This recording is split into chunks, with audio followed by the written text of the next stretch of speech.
Bharat Japan की दोस्ती को मिला नया आयाम, चीन को मिला सख्त पैगाम। निकलेगा चीन का दम जब जापान रखेगा भारत में कदम।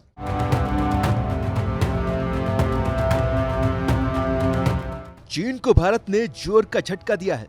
जापान की दो बड़ी कंपनियां चीन से अपना मैन्युफैक्चरिंग बेस बदलकर भारत आ रही हैं। चीन छोड़कर भारत आने वाली इन कंपनियों को जापान $2 अरब की सब्सिडी भी देगा। दरअसल भारत और जापान मिलकर मैन्युफैक्चरिंग में चीन के दबदबे को खत्म करना चाहते हैं। इसी का नतीजा है कि टोयोटा सुशो और सुमिडा, ये दोनों जापानी कंपनियां भारत में अपने प्लांट लगाएंगी। टोयोटा सुशो भारत में धरती से मिलने वाली एक दुर्लभ धातु की यूनिट लगाने की तैयारी में है, जबकि सुमिडा ऑटोमोबाइल के स्पेयर पार्ट्स का बिजनेस करेगी। सूत्रों की मानो तो जापानी कंपनियों ने यह फैसला पीएम मोदी की वैश्विक निवेशकों के साथ हुई बैठक की वजह से लिया है। ये आत्मनिर्भर भारत मुहिम की बड़ी जीत माना जा रहा है। भारत के लिए $5 ट्रिलियन इकोनॉमी के लक्ष्य को पाने के लिए विदेशी निवेश की जरूरत है। इसलिए ही पीएम मोदी लगातार विदेशी कंपनियों को भारत में निवेश के लिए आमंत्रित कर रहे हैं।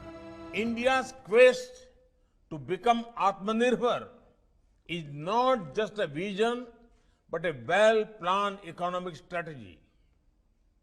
A strategy that aims to use the capabilities of our businesses and skills of our workers to make India into a global manufacturing powerhouse. A strategy that aims to use our strength in technology to become the global center for innovations. A strategy that aims to contribute to global development using our immense human resources and their talents. Bharat और Japan पुराने business partner हैं। Japan के कुल व्यापार में भारत की हिस्सेदारी मौजूदा समय में सिर्फ 1.1% के करीब है, जबकि भारत के व्यापार में जापान की हिस्सेदारी 2.1% के करीब है। इसका मतलब यह हुआ कि जापान और भारत में अभी व्यापार बढ़ाने की असीम संभावनाएं हैं, जिसे जापान भी भलीभांत समझ रहा है। चीन में करीब 30,000 जापान की कंपनियां हैं जो वहां के प्रोडक्शन यूनिट लगाए हुए हैं। वहीं भारत में जापान की सिर्फ 5100 कंपनियां हैं। अब जापान चाहता है कि जापानी कंपनियां अपना कारोबार चीन से समेटकर दूसरी जगह यूनिट लगाएं। इसके लिए जापान उनकी पूरी मदद करेगा। मतलब साफ है कि जापान अब पूरी तरह से चीन पर निर्भर नहीं रहकर नया बाजार तलाश रहा है। इसमें भारत के लिए कई मौके बन सकते हैं।